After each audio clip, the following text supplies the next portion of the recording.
welcome to E-Town News, जहां आपको मिलेगा daily dose of Bollywood news, fashion trends, TV and social media से जुड़े हर update. A show which gives you the day's lowdown of all the best happenings in the world of glamour. तो इंतजार किस बात का? Let's take a look at today's headlines. किसने पहली बार सिद्धार्थ मल्होत्रा और कियारा अडवाणी के रिश्ते को किया कंफर्म? क्या गौहर खान ने किया ज़ैद दरबार को उनके माता पिता से दूर? जेनेलिया के बर्थडे पर आइए देखते हैं क्या वजह है उनके एक्टिंग छोड़ने की. जेनेलिया देशमुख के एक्टिंग छोड़ने की रियल वजह. बॉलीवुड की one of the most Babli, cute और ब्यूटीफुल एक्ट्रेस जेनेलिया डिसूजा आज अपना बर्थडे सेलिब्रेट कर रही हैं. लेकिन इस टैलेंटेड एक्ट्रेस ने एक्टिंग को क्यों कहा अलविदा? क्या इसकी वजह थी जेनेलिया की क्यूट फैमिली, या फिर जेनेलिया के हैं कुछ और ही प्लान्स? जेनेलिया डिसूजा ने फिल्म्स को भले ही कह दिया टाटा बाय बाय, लेकिन वो अब भी है फिल्म इंडस्ट्री की one of the most entertaining social media star.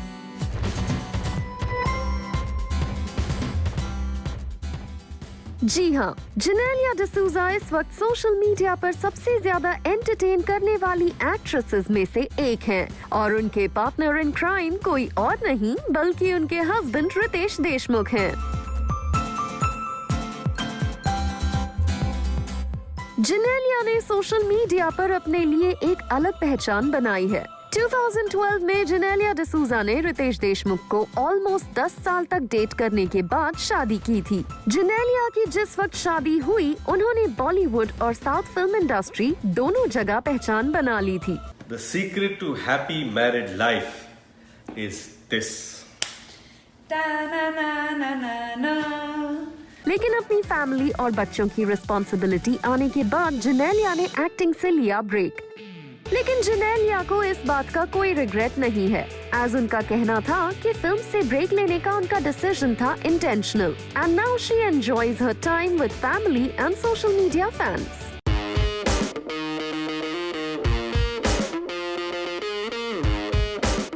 वैसे जेनेलिया कुछ कैमियो रोल्स में जरूर नजर आई, लाइक सलमान खान स्टारर जय हो एंड रितेश देशमुख स्टारर ले भारी. इसके अलावा जॉन इब्राहिम स्टारर फोर्स 2 में भी जेनेलिया का था एक स्पेशल अपीयरेंस. लेकिन जेनेलिया ने एक्टिव एक्टिंग से दूरी बनाई रखी. लेकिन फैमिली रिस्पॉन्सिबिलिटीज के बाद भी एक अच्छे कलाकार का टैलेंट छुप नहीं सकता, और जेनेलिया का सोशल मीडिया अवतार है इस बात का सबसे बड़ा प्रूफ.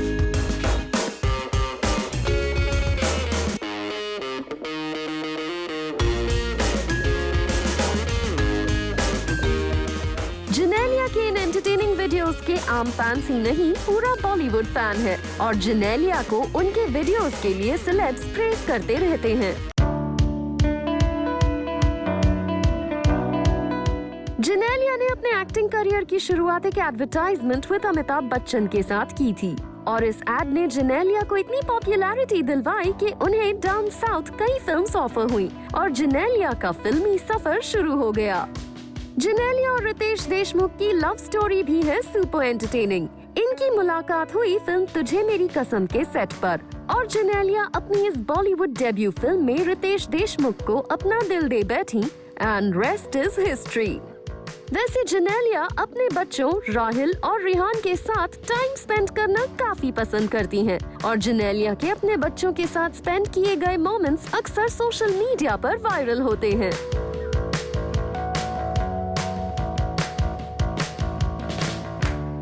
जेनेलिया की एक बहुत समय से stuck film it's my life with Harman Baweja 2020 में जरूर रिलीज हुई थी, लेकिन ये फिल्म कब आई और कहां चली गई किसी को पता नहीं चला. लेकिन स्टिल फैंस आर होपफुल कि वो अपनी फेवरेट स्टार को फिर से देख पाएंगे on silver screen. And like fans we too hope to see Genelia की cuteness on silver screen soon. And on her special day we would like to wish her a very happy birthday.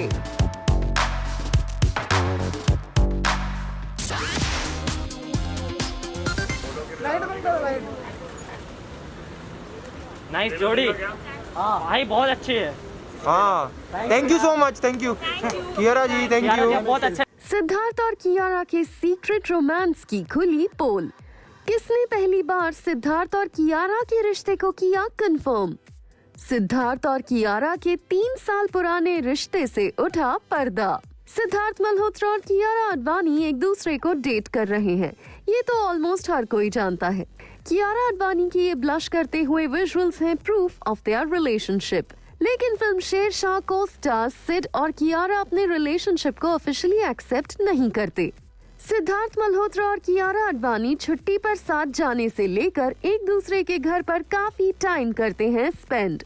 यहाँ तक कि कियारा आडवाणी के बार बार सिद्धार्थ मल्होत्रा के घर पर spot किए जाने से खबर आने लगी थी कि कहीं कियारा आडवाणी सिद्धार्थ मल्होत्रा के साथ लिव इन रिलेशनशिप में तो नहीं आ गई।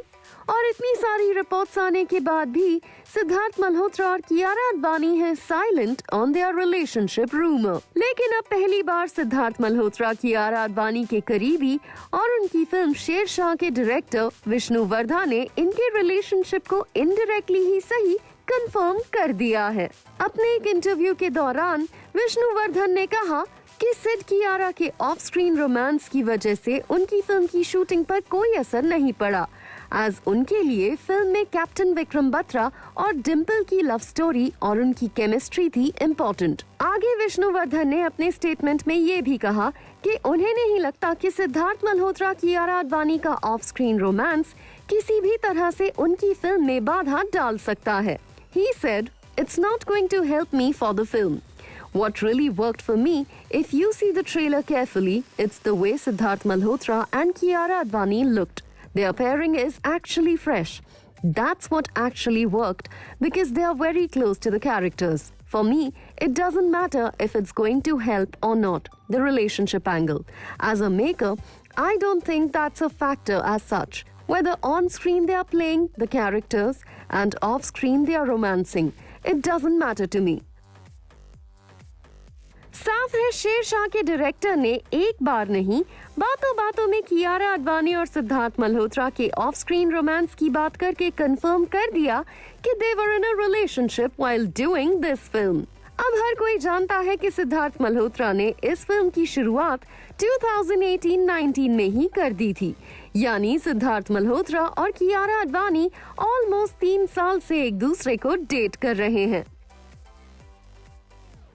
वैसे अक्षय कुमार ने भी कपिल शर्मा के शो पर कियारा आडवाणी और सिद्धार्थ मल्होत्रा की रिलेशनशिप को ऑलमोस्ट बातों बातों में कंफर्म कर दिया था। अब देखना होगा क्या इनकी रियल लाइफ केमिस्ट्री की झलक रियल लाइफ में भी सिल्वर स्क्रीन पर नजर आती है।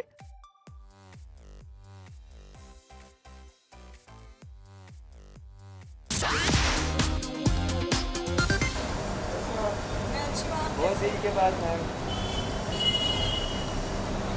क्या गौहर खान की वजह से उनके हस्बैंड नहीं रहते अपने माता पिता के साथ? क्या गौहर खान ने किया जैद दरबार को उनके माता पिता से दूर?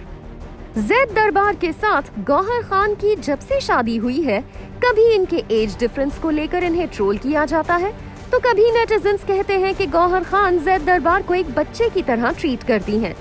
लेकिन अब गौहर खान ने खुद से पूछे जाने वाले हर नोजी सवाल का जवाब दिया है और गौहर खान ने साफ किया है कि ये उनकी जिंदगी है और उनके रूल्स। दरअसल गौहर खान ने रिसेंटली एक वीडियो रिलीज किया है जिसमें 3 सवाल हैं। गौहर खान कब बनेंगी माँ? दूसरा सवाल है गौहर खान जैद दरबार की फैमिली के साथ क्यों नहीं रहती?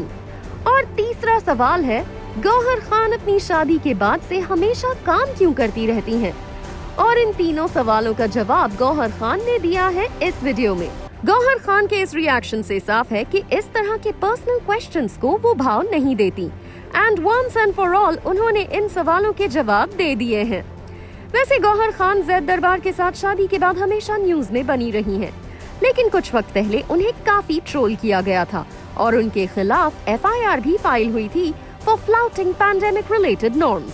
कहा जाता है कि पैंडेमिक रिलेटेड वायरस से पॉजिटिव होने के बावजूद गौहर खान काम करने गई थी। यही नहीं, FWICE ने गौहर खान को 60 डेज के लिए बैन कर दिया था। क्या सलमान खान और ऐश्वर्या राय दिखे एक साथ? सलमान खान और ऐश्वर्या राय के फैंस हुए हैरान। लेकिन क्या सच में सलमान खान ऐश्वर्या राय आ गए हैं एक साथ? सोशल मीडिया पर ये वीडियोस हो रहे हैं वायरल और इन वीडियोस को सलमान खान और ऐश्वर्या राय का नाम लिखकर जमकर किया जा रहा है ट्रेंड। लेकिन ध्यान से देखने से साफ हो जाता है कि ये सलमान खान और ऐश्वर्या राय नहीं बल्कि उनके हमशक्ल्स हैं। जी हाँ, सोशल मीडिया पर आ गई हैं एक और ऐश्वर्या राय बच्चन की हमशक्ल जो बटोर रही है काफी सुर्खियां। इनका नाम है आशिता सिंह और वो सलमान खान के लुक अलाइक विक्रम सिंह राजपूत के साथ ये वीडियोस बना रही हैं। वैसे ऐश्वर्या राय बच्चन की इस डॉपलगैंगर ने जब सबसे पहले सोशल मीडिया पर अपने वीडियोस डाले थे तो रिपोर्टेडली एक फैन ने आशिता सिंह से कहा था, सलमान खान के सामने मत जाना। वैसे सलमान खान और ऐश्वर्या राय बच्चन के डॉपलगैंगर्स को साथ देखकर कुछ फैंस तो इतने एक्साइटेड हो गए हैं कि they are sharing their love full on with these Humshakals. एक यूजर ने लिखा, Wow, would say Aishwarya Rai and Salman Khan. एक दूसरे यूजर ने लिखा, सलमान खान ऐश्वर्या को साथ देखने की तमन्ना पूरी हुई। हम दिल दे चुके सनम के डायलॉग्स पर भी रील बनाए। Here are some other videos of Ashita Singh जिसमें वो ऐश्वर्या राय बच्चन को कॉपी करती हुई बखूबी दिख रही हैं।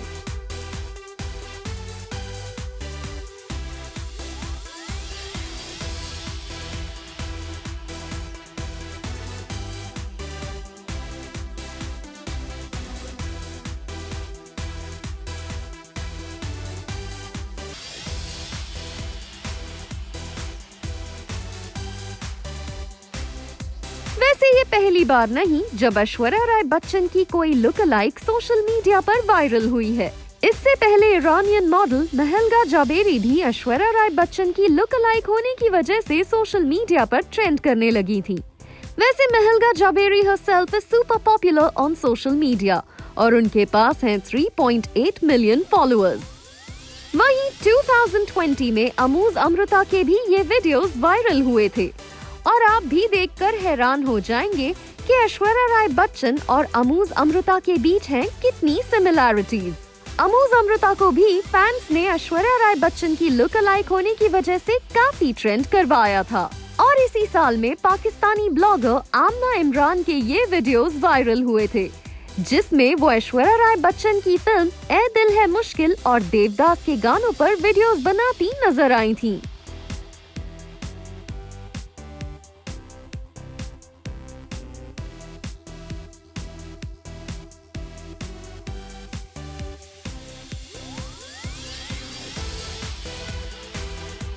वैसे ऐश्वर्या राय बच्चन के लुक अलाइक होने का फायदा स्नेहा उल्लाल को मिला था जिन्हें सलमान खान ने बॉलीवुड में किया था इंट्रोड्यूस। सेलेब्स के डॉपलगैंगर्स को सोशल मीडिया पर काफी पॉपुलैरिटी मिल जाती है और कई हमशक्ल्स तो लुक अलाइक होने की वजह से रील और वीडियोस में ही अपना करियर बना लेते हैं। Coming up on the show, team dial 100 ने जूम से किया exclusively interact.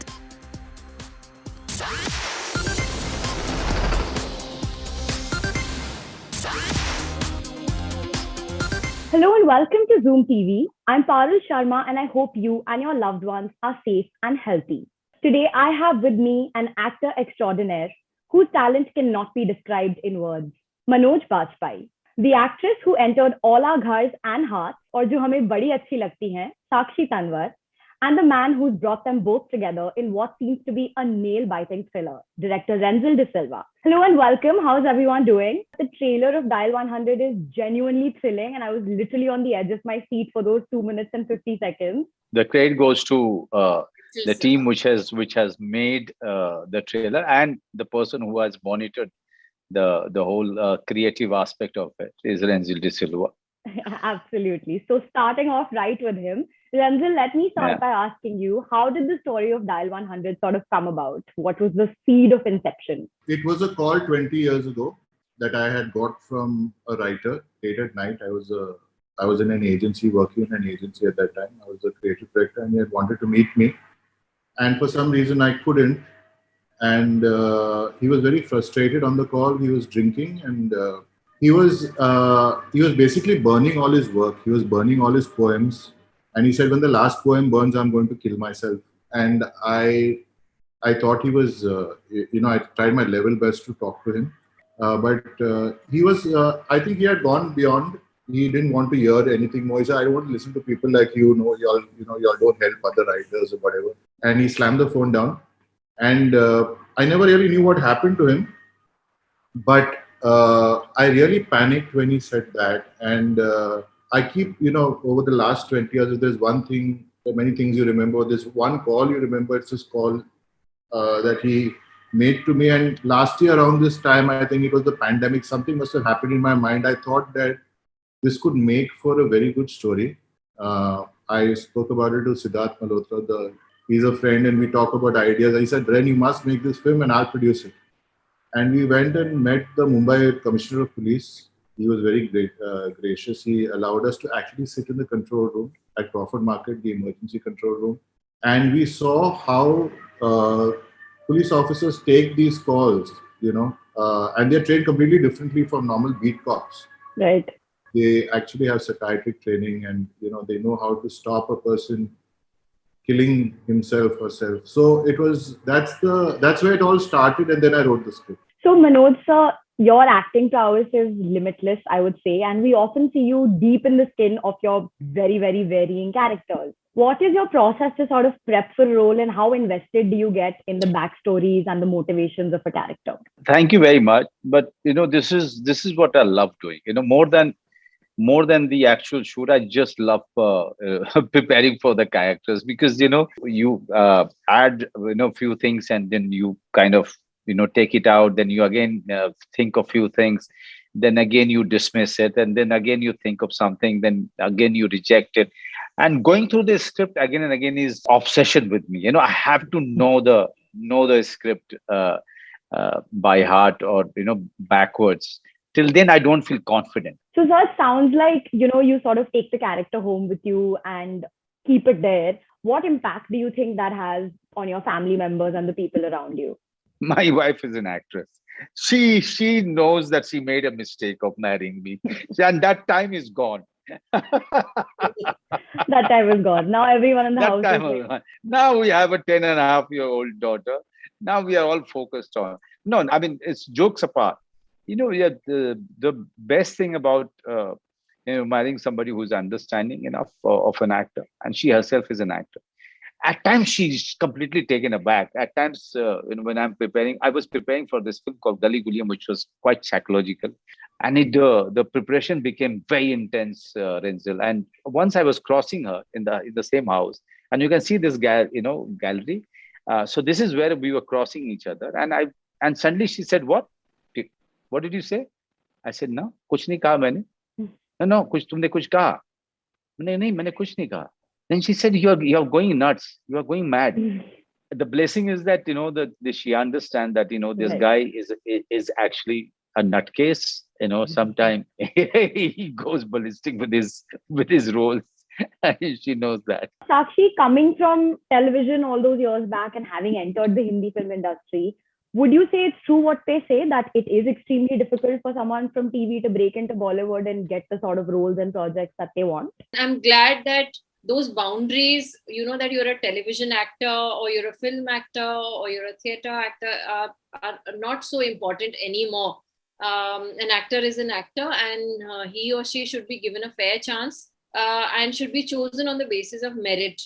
So I'm glad that that is the change that we all wanted to see, especially coming from television, because we always felt that we are not given that kind of the due. Yeah.